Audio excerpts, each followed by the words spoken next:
China కుట్రలు, మరోవైపు పాకిస్తాన్ కుక్కతోక బుద్ధి. ఇలాంటి పరిణామాల మధ్య సరిహద్దుల్లో ముప్పు రోజు రోజుకు పెరుగుతోంది. ఆపరేషన్ సింధూర్ తర్వాత పాక్తో ఉద్రిక్తతలు జస్ట్ శాంపిల్ మాత్రమే. పాక్తో ఎప్పుడూ ఓ ప్రమాదం అలానే ఉంటుంది అనటంలో ఎలాంటి అనుమానం లేదు. దీంతో డిఫెన్స్ ని సూపర్ స్ట్రాంగ్ చేసేందుకు కేంద్రం రెడీ అయింది. 1,00,000 కోట్లతో ఆయుధాల కొనుగోలుకు గ్రీన్ సిగ్నల్ ఇచ్చింది. పాక్ చైనాకు ఇక చుక్కలేనా? 1,00,000 కోట్లతో ఎలాంటి ఆయుధాలు కొనుగోలు చేయబోతున్నారు? సరిహద్దుల్లో భారత్ వైపు చూడాలన్నా దాయాదులకు చెమట్లు పట్టాల్సిందేనా?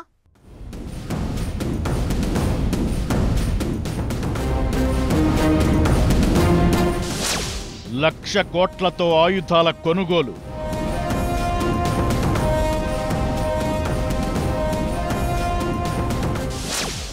భారత డిఫెన్స్ ఇక సూపర్ స్ట్రాంగ్.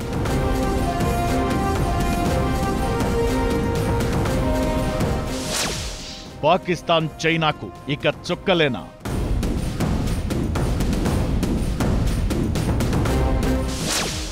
డిఫెన్స్ లోకి కొత్తగా చేరబోయే వెపన్స్ ఏంటి? 1,00,000 కోట్లతో కొనుగోలు చేసే ఆయుధాలేంటి? బార్డర్లో భారత్ బలం రెట్టింపు కానుందా? ఆపరేషన్ సింధూర్తో భారత ఆర్మీ సత్తా ఏంటో ప్రపంచానికి తెలిసొచ్చింది. మన ఆయుధాలు పాకిస్తాన్కు చుక్కలు చూపించాయి.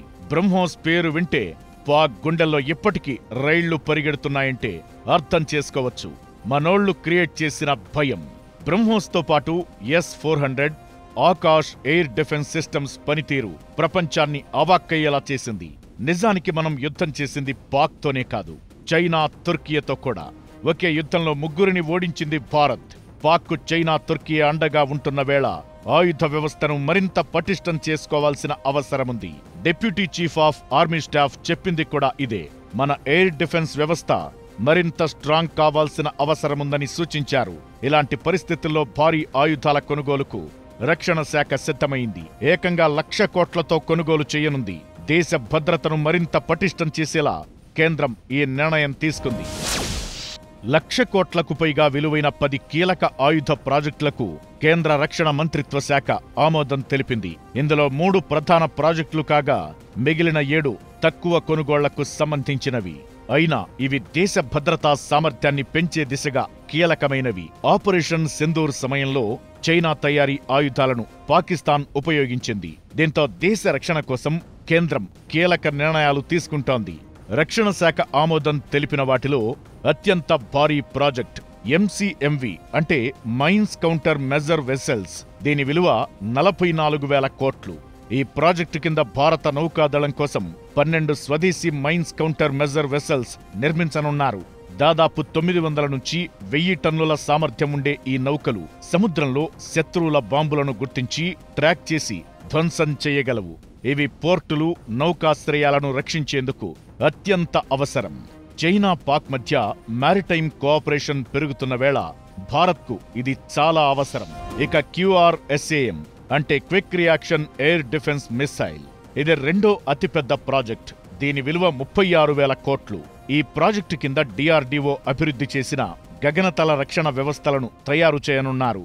ఆర్మీలోని 3 రెజిమెంట్లు, ఎయిర్ ఫోర్స్లోని 3 స్క్వాడ్రన్లకు వీటిని అందిస్తారు.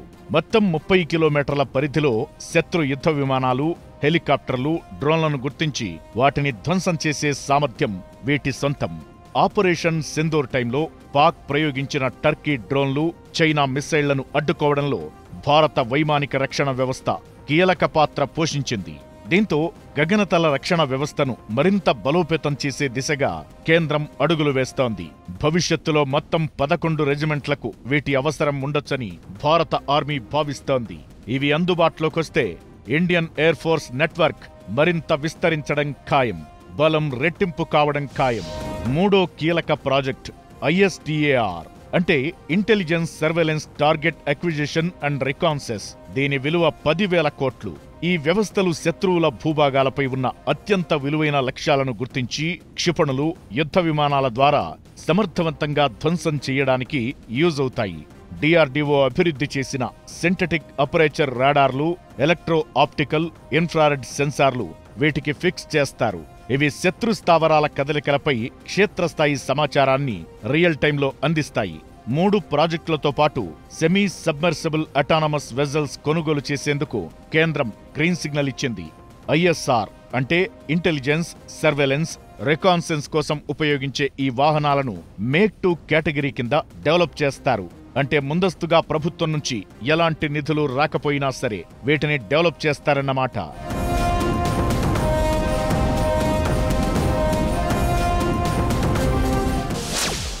ఇక super rapid gun mounts, DRDO design చేసిన మోడ్ నేవీ మైన్స్ కొనుగోలు కూడా లైన్ క్లియర్ అయింది. శత్రు దేశానికి చెందిన నౌక దగ్గర నుంచి వెళ్లినప్పుడు sound, magnetic waves, pressure signals తో వాటిని గుర్తించి ఈ మైన్స్ పేలిపోతాయి, శత్రువుకు నష్టాన్ని కలిగిస్తాయి. ఇక వీటితో పాటు సాయుధ వాహనాలు, ఎలక్ట్రానిక్ వార్ఫేర్ వ్యవస్థల కొనుగోలు కూడా ఈ ప్రాజెక్టులో ఉన్నాయి.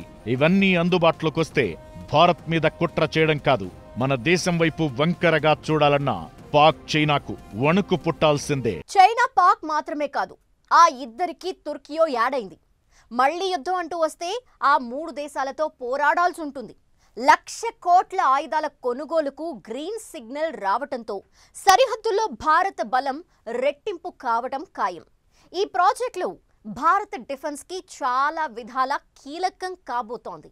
ఈ డీల్తో సరికొత్త ట్రెండ్ క్రియేట్ కాబోతుందా? మేక్ ఇన్ ఇండియా చరిత్రలో ఇదో సరికొత్త మలుపుగా మిగలబోతుందా?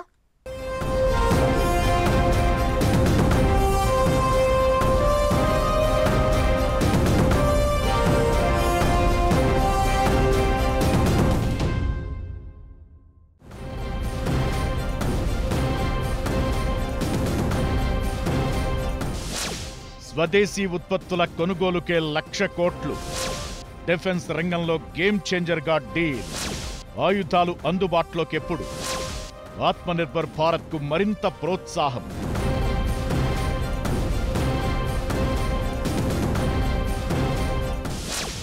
₹1,00,000 కోట్ల డీల్తో డిఫెన్స్లో ఏం జరగబోతోంది?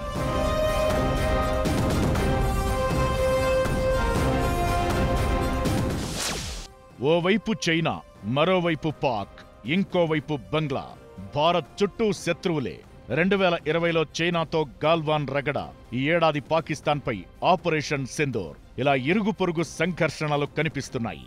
ఇక ప్రపంచవ్యాప్తంగానూ ఉద్రిక్త పరిస్థితులు కనిపిస్తున్నాయి. 3వ ప్రపంచ యుద్ధం అనే మాట వినిపిస్తోంది. నిజానికి బంగ్లాదేశ్తోనూ భారత్కు సమస్యే. అయితే చైనా, పాకిస్తాన్ల తోక జాడించే ధైర్యం లేదు. ఈ 3 దేశాలకు తోడు అన్నట్లు తుర్కియే కూడా ఓవర్ యాక్షన్ చేయడం మొదలుపెట్టింది. పాక్కు అన్ని రకాలుగా మద్దతుగా నిలుస్తోంది.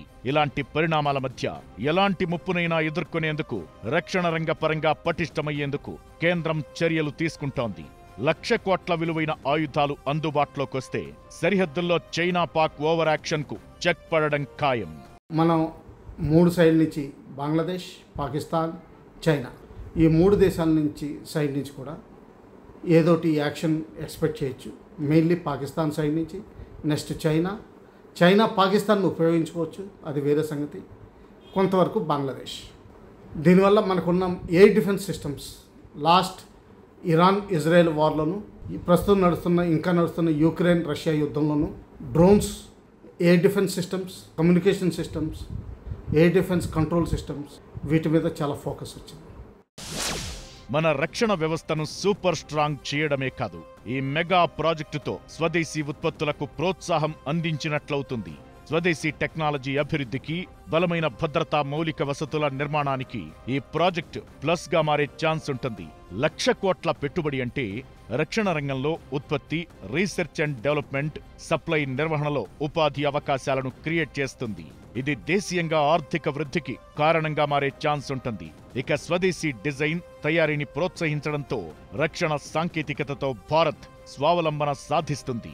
భవిష్యత్లో ఇది ఎగుమతి అవకాశాలను పెంచే ఛాన్స్ ఉంటుంది. దక్షిణాసియాలో భారత్ను తిరుగులేని శక్తిగా నిలపడమే కాదు, ఆయుధ తయారీలో ప్రపంచ రక్షణ మార్కెట్లో భారతదేశాన్ని కీలక స్థానంలో నిలిపే అవకాశముంటుంది. మన ఆయుధాల పవర్ ఏంటో ఆపరేషన్ సింధూర్తో ప్రపంచానికి తెలిసొచ్చింది. అయితే ఇప్పుడు ఈ 1,00,000 కోట్ల మెగా ప్రాజెక్టుతో భారత్తో ప్రపంచ దేశాలు మరిన్ని డీల్స్ కుదుర్చుకునే అవకాశాలు ఉంటాయి. 10 ఏళ్ల కింద డిఫెన్స్ లో 43,000 కోట్లుగా ఉన్న ఉత్పత్తులు ఇప్పుడు 1,46,000 కోట్లు దాటింది.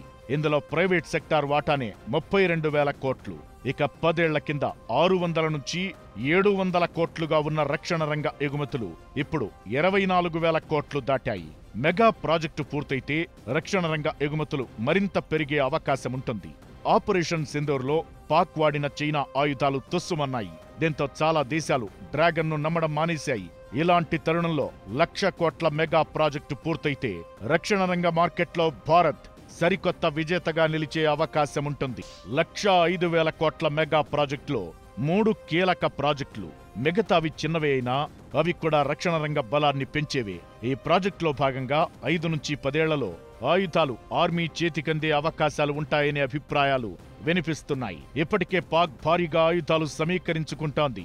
చైనా దానికి సాయంగా నిలుస్తోంది. ఇలాంటి పరిణామాల మధ్య ఈ మెగా ప్రాజెక్ట్ భారత్ బలాన్ని పెంచడమే కాదు, రక్షణ రంగ ఉత్పత్తుల విషయంలో ఓ మైలురాయిలా నిలిచే అవకాశముంటుందనే అభిప్రాయాలు వినిపిస్తున్నాయి.